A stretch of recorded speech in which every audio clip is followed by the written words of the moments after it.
The Keldari hegemony had watched Earth for 17 long cycles. Their fleet, made of 6 different alien species working together, floated in a perfect ring around the blue-green planet. Their ships were smooth and silver, shaped like blades, humming with quiet power.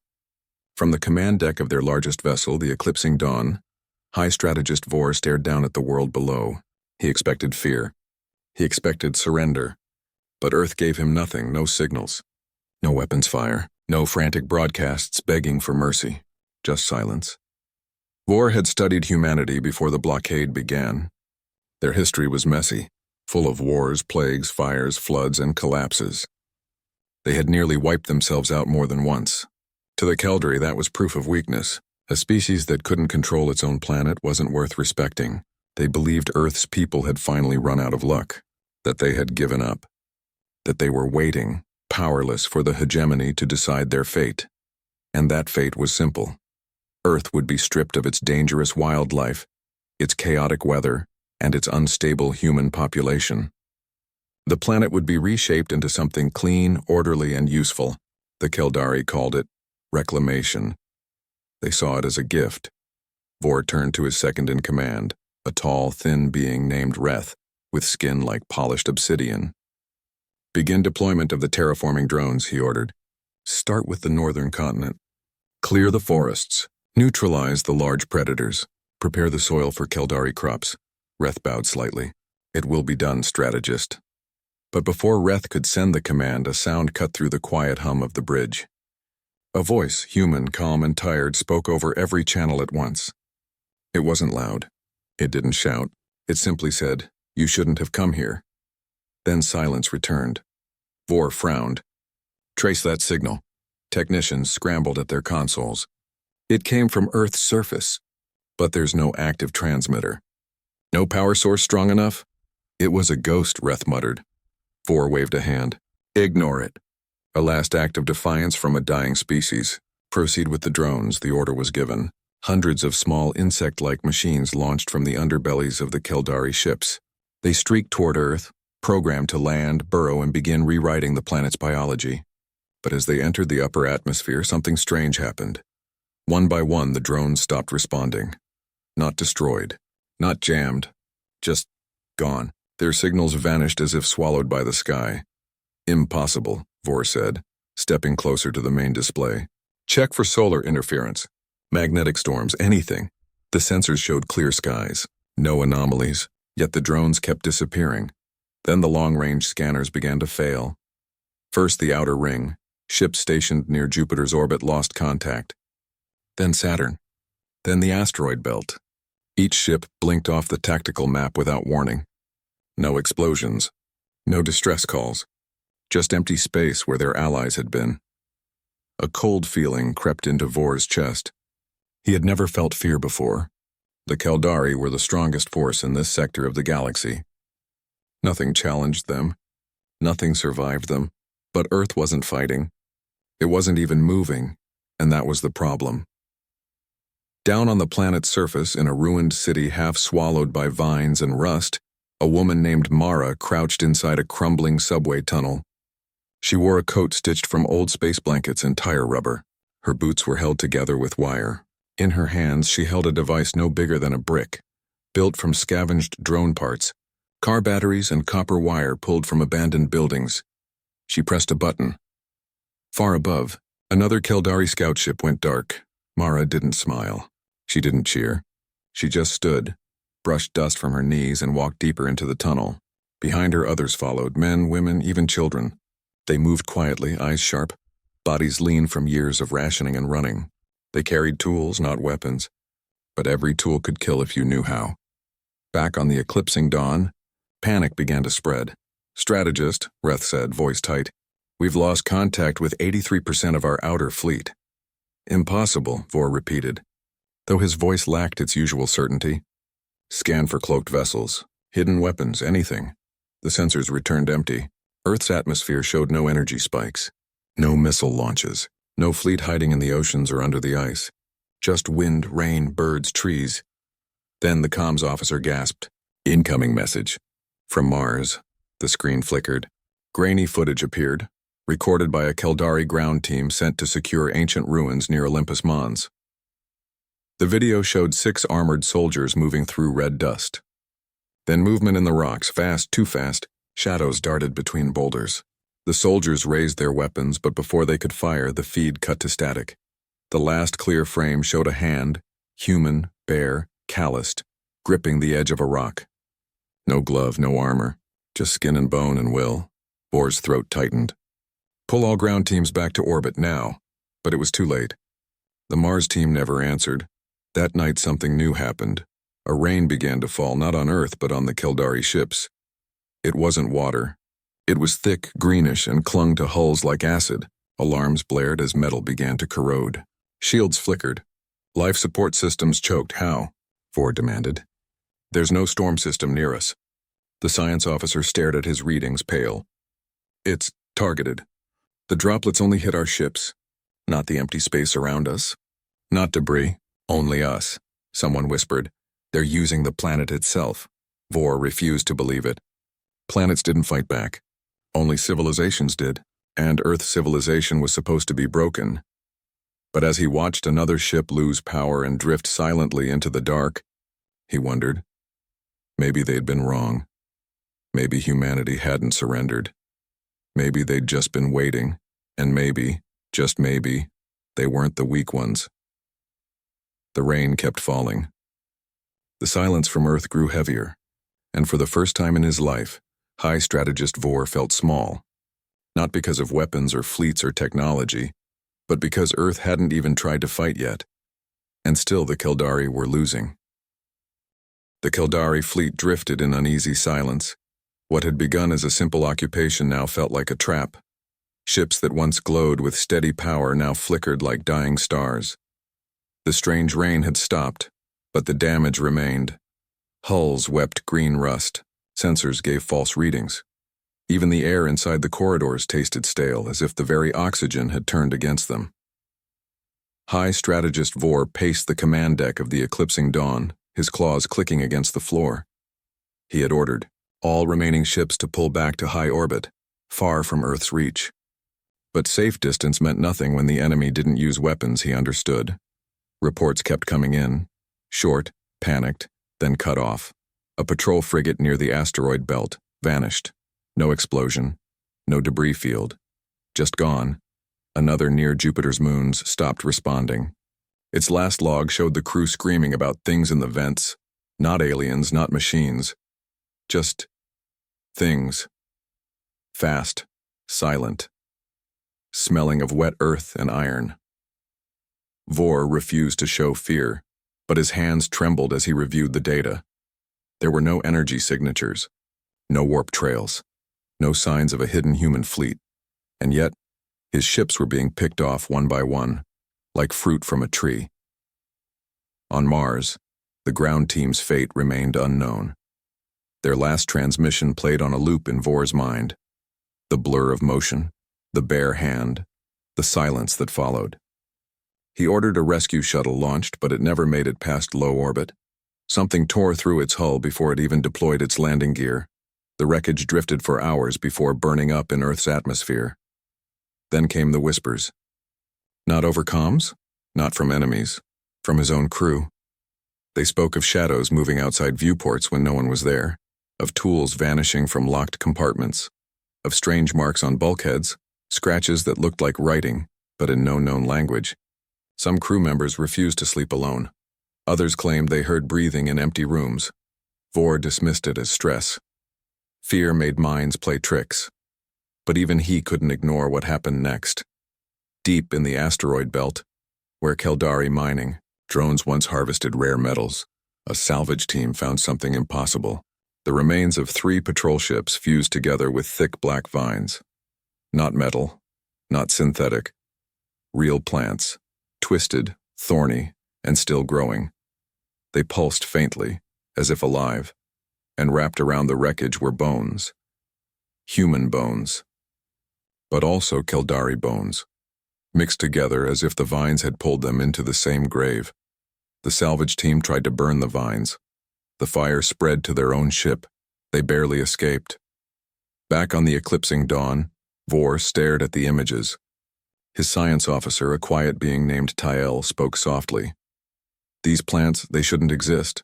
They're thriving in vacuum, feeding on radiation, and they're spreading. From where? Vor demanded. Tael pointed to Earth. From there.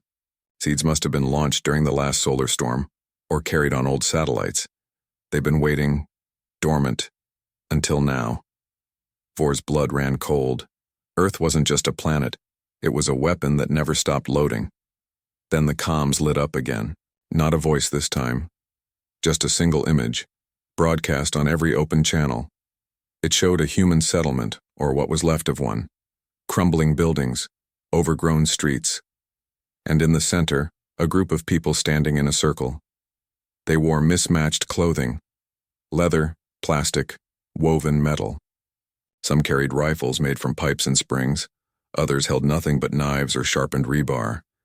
But they weren't looking at the sky. They were looking at the ground, and the ground was moving. Roots slithered like snakes. Flowers bloomed in seconds, releasing clouds of glowing spores. A deer, its eyes milky white, antlers wrapped in copper wire, stood calmly among them, unafraid. The image cut out. No message, no threat. Just proof. Humanity hadn't hidden. They'd adapted. They'd merged with the chaos of their world until they became part of its rhythm. And now that rhythm was beating against the Keldari like a drum. Vor ordered all ships to power down non-essential systems, to seal every airlock, to burn any unknown organic matter on site. But it was too late. That night, on the supply vessel, Bright Harvest, a maintenance worker named Jorik, heard a tapping sound inside the water pipes. He opened an access panel and froze. Inside, a vine, thin as thread, coiled around a pipe. It dripped a clear liquid that sizzled on the floor. Before he could call for help, the vine lashed out, wrapping around his wrist. It didn't pull. It just held. And then it began to grow into his skin. Jorik screamed. By the time security arrived, he was gone. Only his boots remained, filled with damp soil and sprouting green shoots. Panic spread faster than the vines. Ships began firing on each other, mistaking shadows for enemies. 2 frigates collided during an evasive maneuver, tearing each other apart. The debris rained down toward Earth, burning like falling stars. But Earth didn't flinch. Instead, something rose to meet the falling metal. Not ships, not missiles. Balloons, hundreds of them, made from animal bladders, plastic sheets, and old weather balloons, floated up from the planet's surface. They carried no weapons, only seeds, spores, tiny machines built from scrap. They drifted into the path of the falling debris, coating it in sticky, living film. By the time the wreckage hit the upper atmosphere, it was already sprouting leaves. The Keldari watched in horror as their own destruction became fertilizer. Vor finally understood. Earth wasn't fighting with guns or ships. It was fighting with time, with decay, with life itself. Every broken machine, every dead body, every drop of spilled fuel. Earth turned it into something new, something hungry, and humanity. They weren't leading the attack. They were guiding it. Like shepherds walking beside a storm. On the surface, a man named Eli stood on a rooftop in what was once Chicago. He held a telescope made from a car antenna and a cracked lens. Through it, he watched the Keldari fleet shrink back, confused and afraid. He didn't smile. He just turned to the woman beside him and said, "They still think we're the enemy." She nodded, adjusting the straps of her pack. "Let them think that. While they look for soldiers, the planet eats their bones." Far above, on the eclipsing dawn, Vor made a decision. He would not wait to be picked apart. He would strike first. He activated the ship's main cannon, a gravitic lance capable of cracking continents. He aimed it not at cities, but at the Amazon basin, burned the heart of the wild, sterilized the source. But as the weapon charged, the ship shuddered, not from an attack. From inside, alarms blared. "Biological breach in engineering," a voice cried. "Something's in the coolant lines." Vor ran to the lower decks. What he saw made his breath stop. The walls were sweating. Not water, thick amber sap. Vines snaked through conduits. Fungi bloomed on control panels glowing faintly blue. And in the center of the room, standing calmly among the chaos, was a human. Not armed. Not armored. Just a young man in a patched jacket, barefoot, holding a single sunflower in his hand. He looked at Vor and said, "You brought metal to a world that eats metal." Then he dropped the flower. It hit the floor and burst into a cloud of golden pollen. The lights went out. When they came back on, the human was gone. But the vines were everywhere. And the gravitic lance would not fire. Outside, Earth turned slowly in the void, green and patient. The Deathworlders had not raised a single army. They had simply opened the door and let their planet do the rest. Aboard the Keldari science vessel Whisper of Reason, xenolinguist Lyra Kale worked alone. The rest of her crew had either fled to larger ships or vanished during the last blackout. She stayed because she needed answers. Not weapons, not revenge, understanding. The ship floated in a quiet orbit near the moon, far from the main fleet. Its sensors were weaker, but so was its signal, making it harder to find. Lyra hoped that would buy her time. She had spent the last 3 days digging through old human data, not the clean official records the Keldari had studied before the invasion. She was searching the raw, unfiltered broadcasts, centuries of noise, music, news, and screams sent into space before humanity learned to hide. At first it seemed like chaos. Wars between nations that no longer existed, plagues that killed millions, cities drowned by rising seas, forests burned to ash, ice melting, skies darkened by smoke. Over and over humanity fell, and over they rose again. Lyra played a video from the early 21st century, a city underwater. People swimming through streets, pulling children onto rooftops. Another clip showed a hospital with no power, doctors using phone lights to perform surgery, then a farmer planting seeds in soil poisoned by chemicals, just hoping something would grow. She paused, rewound, watched again. This wasn't weakness. This was endurance. Her fingers flew across the console, cross-referencing biological data. Human bodies changed faster than any species in Keldari records. They developed resistance to radiation after nuclear wars. Their lungs adapted to smog-choked air. Their immune systems learned to fight viruses that should have wiped them out. Even their minds, scarred by trauma, kept working, kept planning, kept dreaming. Earth wasn't just a planet. It was a training ground, a forge where life was hammered again and again until only the toughest remained, and humanity hadn't just survived. They had learned to use the chaos. Lyra found footage of soldiers fighting in jungles where plants released nerve toxins, of engineers building shelters from rubble after earthquakes, of children playing in ruins turning broken glass into art. There was no single leader, no grand plan, just millions of people solving problems, one desperate act at a time. That was the key. The Keldari thought in fleets, in orders, in clear chains of command. But Earth's people moved like water, filling cracks, flowing around obstacles, wearing down stone with time. She typed a message to High Strategist Vor. Do not treat them as an enemy to be crushed. They are a force of nature. Like fire, like flood, you cannot defeat them. You can only avoid them, or be consumed. Before she could send it, the ship's lights dimmed. Lyra froze. The air recyclers slowed. A low hum filled the corridors, not from engines but from something alive. She checked the external cameras. Nothing outside. Just stars and silence. Then she saw it.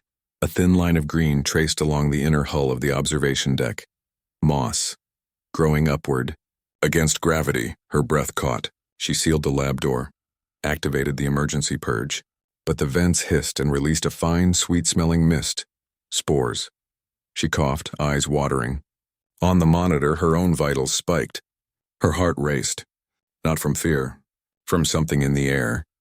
She stumbled to the medical bay, pulling open a drawer for a respirator. But the drawer was full of roots, thick, white, and pulsing. Outside, the stars seemed to blur. She forced herself back to the console. With shaking hands, she uploaded everything she'd found, her notes, the videos, the biological data, into a tight beam transmission aimed at the eclipsing dawn. She added one final line. They are not waiting to fight. They are waiting for us to make a mistake. Then the door groaned, not from the lock, from the metal itself. Something was bending it from the other side. Lyra grabbed a fire axe, old, heavy, human-made, left behind by a previous crew. She backed into a corner, heart pounding. The door split open, not with an explosion, with slow, steady pressure, like a tree growing through concrete. A figure stepped through, not tall, not armored, just a woman in a coat made of stitched-together tarps. Her hair was gray, her face lined with years, but her eyes were sharp, calm, focused, and utterly aware. She carried no weapon, only a satchel slung over her shoulder, bulging with glass jars filled with glowing liquid and dried leaves. She looked at Lyra and said, "You were close to the truth." Lyra raised the axe. "Stay back." The woman didn't move. "We didn't come to kill you. We came to show you." "Show me what?" "That you were never in control." Lyra glanced at the console. The transmission had sent. Vor would see it. Maybe it would help, but the woman followed her gaze and smiled faintly. Too late, Lyra turned and saw the screen go dark. Not shut down. Overgrown. Tiny vines had crept into the ports, blooming with bioluminescent flowers that pulsed like slow heartbeats. The ship was being taken apart, not by force but by life. "You could have left," Lyra whispered. "Why stay and fight?" The woman stepped closer. "We didn't fight. You came to our home. You tried to erase it. Earth doesn't forgive. It remembers." Lyra's legs gave out. The spores in the air were affecting her. Her vision blurred. She saw the woman kneel beside her, not to strike, but to place a small seed in her palm. "This is for your people," the woman said, "so they know what happens when you call a world dead. And wake it up." Then everything went quiet. Lyra didn't feel pain, only warmth, like sunlight through leaves. When the rescue shuttle from the eclipsing dawn finally arrived hours later, they found the Whisper of Reason empty. No bodies, no blood, just walls covered in soft moss, floors carpeted with clover, and a single console still glowing faintly with one word on screen. "Remember." Back on the flagship, Vor received Lyra's data packet, but it was corrupted. Half the files were replaced with looping videos of forests growing over tanks, coral reclaiming sunken warships, and children laughing in the ruins of bombed-out cities. He watched one clip over and over. A man planting a tree in a crater made by a missile, rain falling, the sapling trembling in the wind. Then the words scrawled on a piece of metal nearby, "We grow where they burn." Vor finally understood. The humans weren't hiding. They weren't broken. They were part of Earth's immune system, and the Keldari were the infection. But understanding came too late. That night, the eclipsing dawn's hull groaned, not from weapons, from within.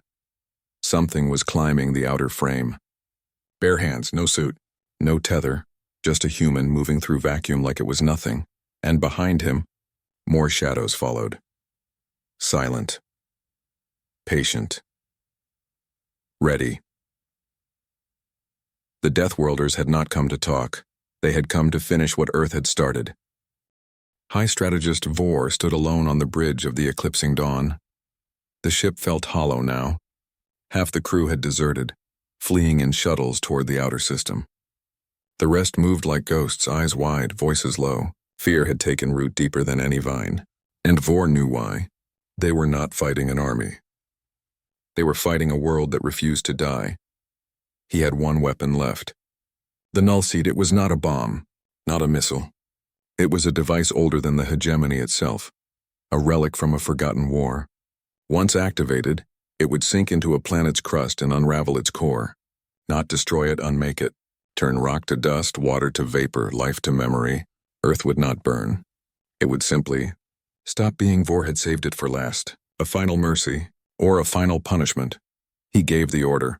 From the belly of the eclipsing dawn, the null seed dropped. It fell silently through the void, a black sphere no larger than a shuttle humming with quiet hunger. Its path was perfect. Its target, the heart of Earth. But as it entered the upper atmosphere, something changed. Swarm signals appeared on the sensors. Hundreds, then thousands. Not warships. Not drones. Just junk. Old satellites. Broken space stations. rusty metal skeletons from the age before the Keldari even knew Earth existed. And they were moving, not randomly. In formation, they surrounded the nullseed like moths to a flame. Then they latched on. Wires snaked out, solar panels unfolded, engines fired in perfect sync. The swarm wasn't attacking the seed, it was hijacking it. Vor shouted, "Stop it! Detonate the seed now." But the command wouldn't go through. The swarm had cut the link. On the view screen, the black sphere slowed, then turned, not toward Earth's core, but toward its mantle, toward the deep heat, the molten rivers of iron and stone that gave the planet its pulse. The humans weren't stopping the seed. They were using it. Deep below, in a bunker carved into the side of a dead volcano, a man named Kale watched the feed from a cracked tablet. Around him, others worked, wiring old car batteries to geothermal taps, feeding data into machines built from washing machines and microwave parts. They weren't soldiers. They were engineers, farmers, teachers, medics. But in this moment, they were Earth's nervous system. Kale spoke into a radio. "Send the pulse." A button was pressed. Far above, the null seed fired, not to destroy but to awaken. Earth shuddered, not from impact, from response. Volcanoes that had slept for centuries roared to life, not in chaos but in rhythm. One after another, like drums, the Pacific Ring of Fire lit up in a chain of fire and ash. But the eruptions weren't random. They followed fault lines mapped by human geologists decades ago. Each blast sent precise shock waves through the crust. Oceans boiled, not everywhere but in grids. Hot plumes rose in exact patterns, disrupting the Keldari ships that floated too low. Steam clouds thick with salt and minerals-coated hulls eating through metal like acid. The planet was fighting back, and humanity was its hands. On the surface, small groups moved through the chaos. A woman named Nessa led a team through the ruins of Tokyo, planting devices in subway tunnels. They weren't bombs. They were resonators tuned to the planet's new frequency. When activated, they sent vibrations through the ground that shattered Keldari bone structures from miles away. In the Amazon, a boy no older than 12 climbed a tree wrapped in copper wire. He attached a small box to the highest branch. Inside, a fungus pulsed with blue light. Within minutes, spores drifted upward, carried by thermal winds. They landed on a Keldari scout ship hovering above the canopy. The crew coughed, then collapsed. The fungus fed on their suits, then their skin, then their bones, turning them into more spores. No one shouted. No one celebrated. They just moved on. Back in orbit, Vor watched his fleet fall apart. Ships listed sideways, engines dead.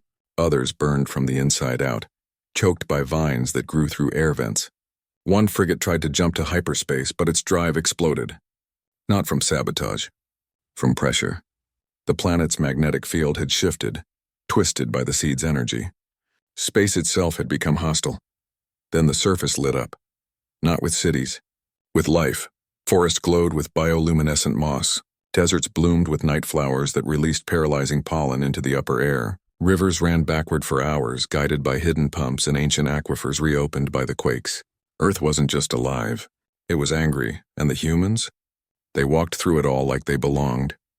Vor saw them on long-range scans, tiny figures moving across mountains through storms, over lava fields. They wore no armor, carried no shields. But they never stopped. Never slowed. They used railguns made from subway tracks to fire scrap metal into orbit. They brewed neurotoxins from invasive weeds and sprayed them from crop dusters held together by hope and duct tape. They sang songs into old radios, and the sound waves disrupted Keldari comms for hours. They didn't need to win a battle. They just needed to survive one more day, and Earth gave them everything they needed. Vor finally understood the truth Lyra had tried to send. Humanity wasn't the disease.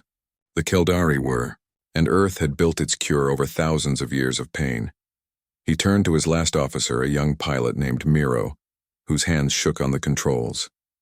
"Prepare the escape pod," Vor said quietly. Miro looked up, eyes wide. "We're leaving?"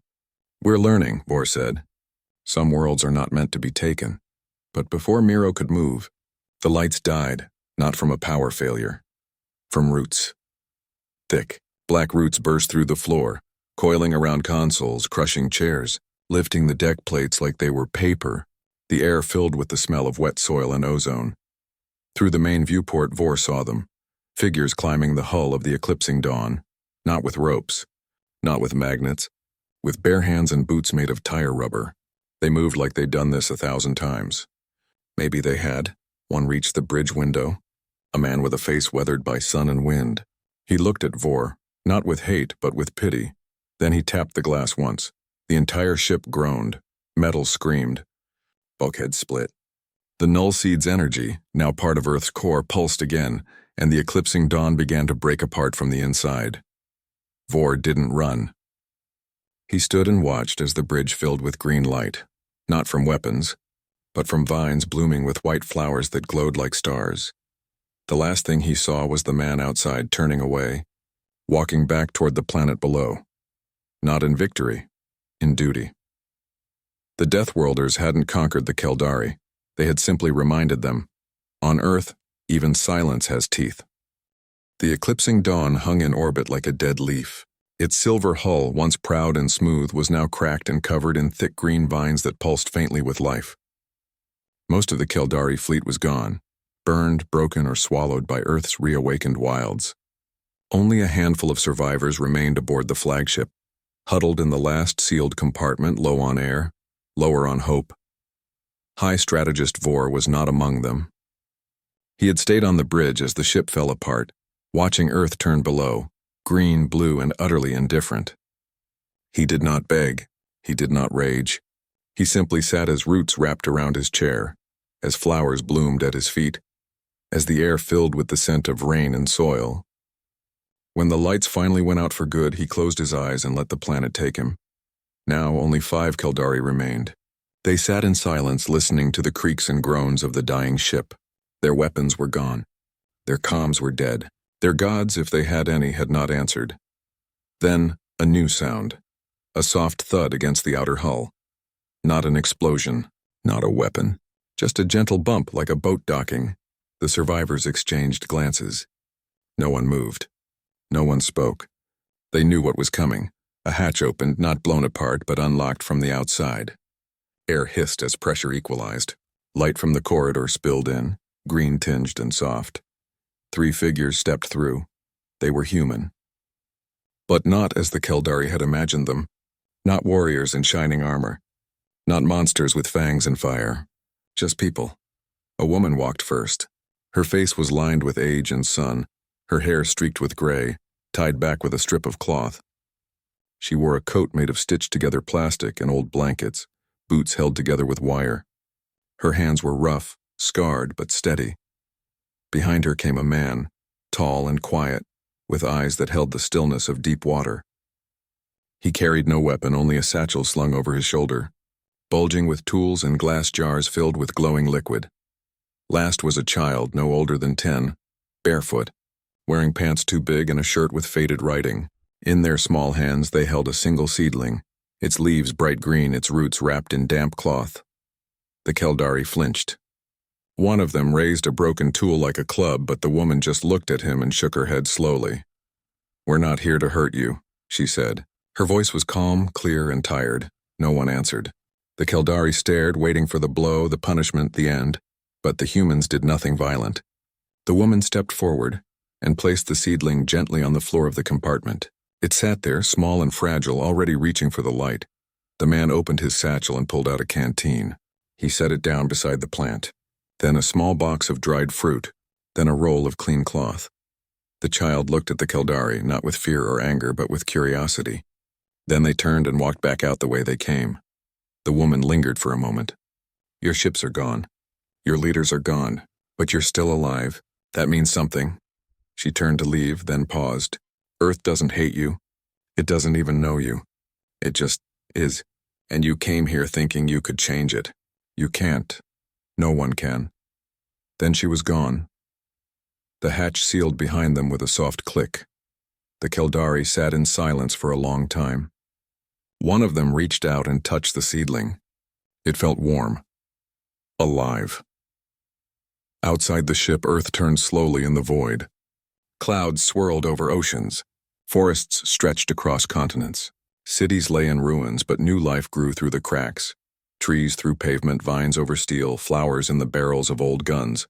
From orbit, it looked peaceful. Beautiful even, but the Keldari knew better now. Beauty and danger were the same thing here. Days passed. The survivors rationed the food left by the humans. They drank from the canteen. They watched the seedling grow, first an inch, then two. Roots spread across the metal floor, seeking moisture, finding it in the condensation of their breath. They tried to send a signal. Nothing answered. The galaxy had moved on, or perhaps it had never cared. One morning, the youngest Keldari, a technician named Yor, pointed out the viewport. Look, a shuttle drifted away from Earth's surface. Not sleek, not advanced, just a patched-together craft made of old rocket parts, solar panels, and rusted metal. It carried no weapons, no flags. Just people, dozens of them heading toward the asteroid belt. Not to fight, to rebuild, to live.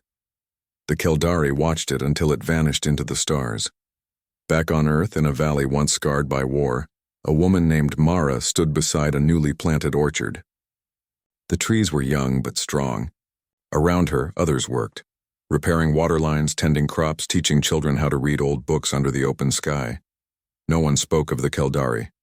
Not with pride. Not with shame. They were just another storm that had passed. The planet had endured ice ages, firestorms, plagues, and wars. It had endured humans themselves. And now it had endured invaders from the stars. It did not celebrate. It did not mourn. It simply continued. In orbit, the last Keldari survivors sat with their seedling, now nearly a foot tall. They had stopped waiting for rescue. They had stopped fearing death. They just existed, like the trees, like the rivers, like the quiet hum of a world that had seen everything and forgotten nothing. Earth did not conquer. It did not enslave. It did not even speak. It waited, and in its silence it taught the universe a lesson older than stars. Some things cannot be broken because they were never whole to begin with. They are made of fragments, scars, and stubborn hope, and that is why they last. The Deathworlders had not won a war. They had simply reminded the galaxy that life, when tested beyond reason, does not die. It adapts, it grows, and sometimes it offers a seed to those who finally learn to listen.